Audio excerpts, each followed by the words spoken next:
Craig Mitch is the happiest man in London right now, aren't you, mate? 3 points. Man United fans, hold that. Hold it. Mate, they really thought they were onto something this season. I know. That's a reality check. They were like, oh, we're going to take your striker. We're getting Harry Kane. You're dead. What's going on? We didn't even need Harry Kane. That is the worst. We didn't even need Harry Kane. We had Richarlison up top. Saul gave you a goal. You lot are rubbish, man. Bro, that is the worst bit about this. And after the first game, I watched them versus Wolves. I was shocked. Like, Wolves are one of the worst attacking sides in the country. Horrible. They absolutely battered, dominated Manchester United. They got that sneaky goal. Then you had the goalkeeper clatter the player. Blatant penalty. Not giving them like this lot or the luckiest. But then I'm thinking, it's just one game. They'll come again. It's a first game of the season. It can happen. They were dominated by Spurs today without Harry Kane. I mean, what's your thoughts, lads? I think Man United need to be really, really worried after that performance, don't you? It was flat. They made Basuma look like a prime Patrick Vieira. Yeah, there were so many players there. Like Anthony, I can count how many stepovers he's done. Probably about 134. Has he done anything with it? No. Nope. Yeah. I was expecting a late onslaught as well. I said to you, I was like, they'll throw the kitchen sink at you late.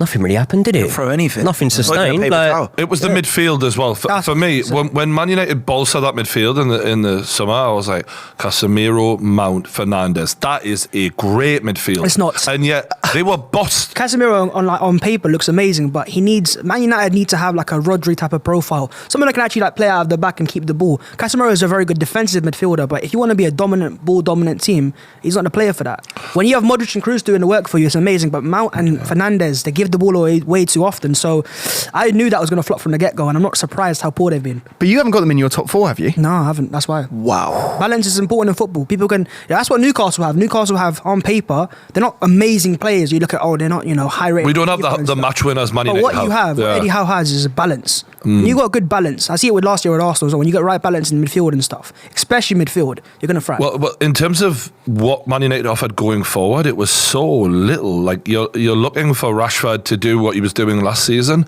There was no sign of it. And similarly, in the Wolves game, like that's why I know this isn't a fluke. This is a continuation from the Wolves. Yeah. Back-to-back games. It's not all like the end of the world because it's the first 2 games. Because remember, they did lose the first 2 games, I think, last season. Yeah. But you can't, if you're trying to do a title challenge, which is what this season should have been, you go to the next level. You go from 3rd into chasing Arsenal and City down and breathing down their necks. You can't just not turn up for the first 2 games again. And that's a mental issue as much as a talent issue. That's what I hate the most. Every year people do top 4 predictions. United are always everyone's given. Yeah, they're just always there. Why though? Like, look at their team sometimes properly.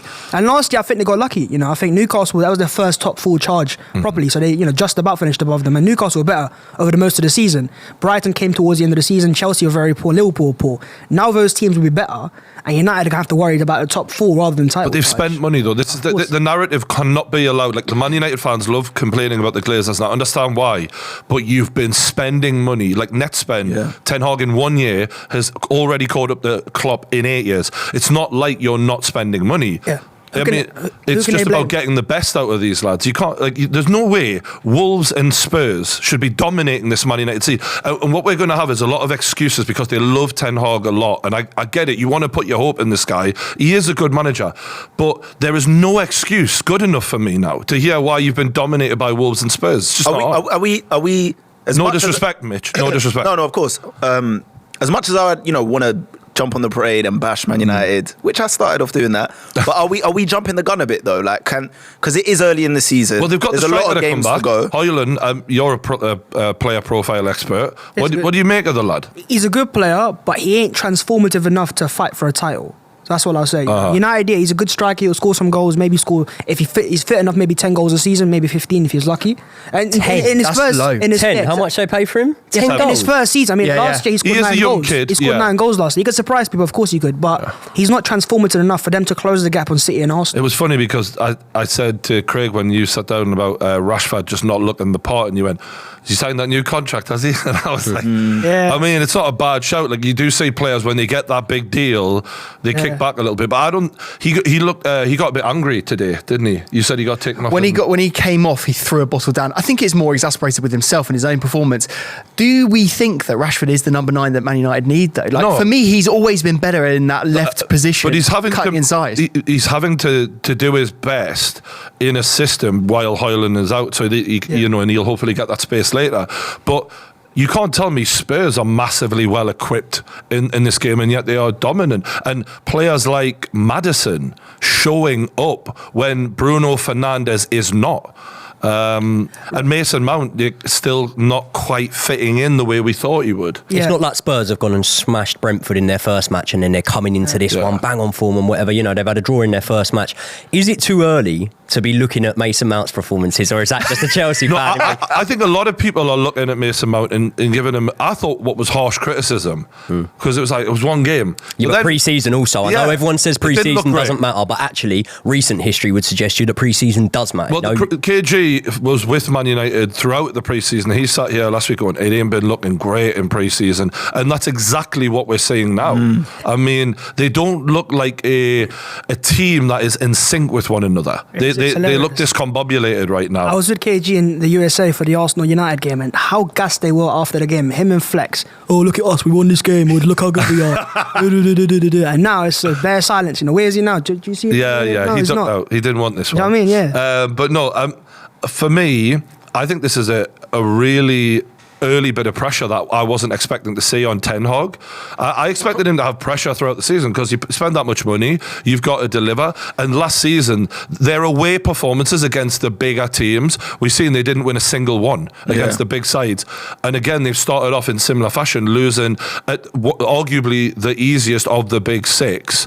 And for me, the big seven now. Thank you very much. And Ten Hag, I seen a lot of excuse making for him last season, and I got it. First season, got to give him time, mate. You can't spend 400+ million in 2 years and then just be like, oh yeah, it's the same. Oh, second season, got to give him time. No, I do think they will get better than this though. Like even without Højlund, I do think they will improve. This is like an early start of the season. They haven't started well against Wolves. They were very bad. You're right. Today I saw nothing, and I was sweating at times, but they were toothless throughout the whole game. But they can only improve. Really, they've still got the quality in their team. They have, get there. But the issue is last season, Manchester City lost 5 games. Newcastle lost 5 games. The margins for error are so minimal. So to lose your first one of your first 2, and perform like crap in the one that you did win, it fills me with no confidence. And I picked this lot to finish 3rd, and I'm thinking, what the fuck? They've got most of their team available. That's where it's worrying. It's not like, I know Højlund's is a striker, and he can, but the midfield's poor right now as well. So Højlund's not going to transform the midfield, is he? They lost the midfield battle today. And when we did the who has the best midfielder chat, we haven't put this out because for whatever reason we were real busy, but we did a best midfield ranking video with Craig, and we kind of looked at Spurs and we were like, out of the big 7, they're probably down there, the weaker of the lot, and yet they bossed that Man United midfield today. And also, I was saying the Spurs midfield with Bentancur in it, he's still to come back as well to improve the side. But you're right. Do you know what? The problem with Man United for me is when I look at this team is like, I thought this would be the season that they would go from being a transitional team to a team that dominates possession, gets at the opposition. And today, they were just a transitional team again. Like you said, Spurs dominated the ball in midfield. Most of the action was in Man United's half. And do you know what it is? It's this. a mentality issue as well, right? Because there was a thing I noticed in the Wolves game. Wolves were playing quite aggressively. They wanted the ball. Spurs today, everyone wanted the ball. Yeah. Against bigger sides who can hunt you down in packs and win the ball off you, you're almost scared to get the ball. That shouldn't be happening at Man United. No. If any. And the way they were playing was with fear. Yeah. It wasn't exciting. It wasn't, like you say, piling the pressure on. I wasn't saying that. You know, when you use the comparison as well about last season, right? They lost their opening 2 games. They got thumped by Brighton Opening and then 3, Brentford. No? Opening 3, was it? Yeah, Liverpool as well, sorry. So you use that comparison, but that's without giving it context. You're going into that season with a massive problem with Ronaldo, yeah? You still got Maguire, who's club captain, so therefore automatically should be first name on a team sheet and whatever. Plus, you got a manager who's unproven in England coming straight over here. There was reasons. So when you give it the context, you can sort of go, all right, fair enough, whatever. This season, you've got a manager who's now had a whole season. You've got a way more settled squad. You've got the players that he brought in, let's not forget. Anthony, look at him today. Do you know what I mean? It's like, you're looking at Anthony. No, you don't understand, mate. You don't understand. I love the way the Anthony Defence League, they come out for him. He's got a Defence League. Yeah, I'm surprised as well. Basically, I seen this tweet that had been retweeted by like 1,000 Man United fans of like, if you don't understand how good Anthony is, you don't understand football. That's the litmus test. And as much as I'm like, you know what, a bit of me was like, you know what, maybe I'm just not saying something, because sometimes other club fans, they don't get your club and they don't see what you see, right? Fair enough. But today, I was all, let me just watch him. He was fucking shit. He's one-dimensional. He don't go outside. He just always cuts inside left foot. It's so predictable. And it's not just him either. Like Garnacho was flat as a fart today. Sancho come on for the junk minutes. Can I throw a theory out there? And it might be a reach. It might be a reach. I'm not gonna lie. It might be a reach. So funny. But has the stuff with a certain individual going, off the pitch, kind of maybe put a cloud over the club at the moment, affected them? Do you know what? I think it hasn't, purely because he isn't in the squad, he isn't in the team. But they faced a lot of backlash as a club these last 2 weeks. They've been flirting with the prospect of maybe reintroducing him. They've had backlash. Their fan base over this thing has been kind of divided. Yeah. There's some people saying bring that individual back. There's other people saying no, I won't even rate my own club if they do it. Is there that? Because we know things that happen off the pitch does affect the club. Obviously, that doesn't excuse the fact that they didn't even really have any danger moments in this game. Like, they should be capable of that regardless. But the whole morale of the team just doesn't look right now for some reason. It's a nice excuse, isn't it? And I'm sure the Man United players would like to use that. But quite frankly, they need to just step up and improve now. I was looking at their next fixtures, right? They've got Nottingham Forest in the next game. Oh, that's a lovely one. At home or away? At home. But imagine if they drew that game. Imagine the pressure on there. After They'll win that. Arsenal away, right? That's the one I'm looking forward to. You're going to cook them if they turn up like this, mate. Right. That'll be another. You know how Ten Hag had so many of those games where they conceded 5 and 6s? Yeah. There'll be another one like that. Do you think it's that bad? If Man United turn up like this, they're getting cooked. Spurs were cutting through them today. Yeah. Their defending didn't look great today. Exactly. So you I look think at Mitch said it. They're playing in transition, right? United. Yeah. But their fans have been saying that we are a transitional team. Like, that's what I think Gary Neville said once as well. He's like, United's football has always been counter-attacking football. Well, football's changed now. And if you want to be like Man City, Arsenal, Liverpool, blah, blah, blah, even Newcastle, you got to be on the front foot. Dominant. Yeah. And United, I think they've built players. I mean, there's no surprise why they can't dominate the ball. Casimiro is not designed to dominate the ball. Neither is Mason Mount. Neither is Anthony. These players aren't. They're more for transition. Rashford is at his best in the counter-attack. There you go. Yeah. So if Ten Hag wants that team, well, you're getting it right now and you can enjoy it. But it didn't work today, That was cold, bro. That was cold. The pressure is going to be on in the next 2 games. If they don't get those results, Ten Hag is going to be under it.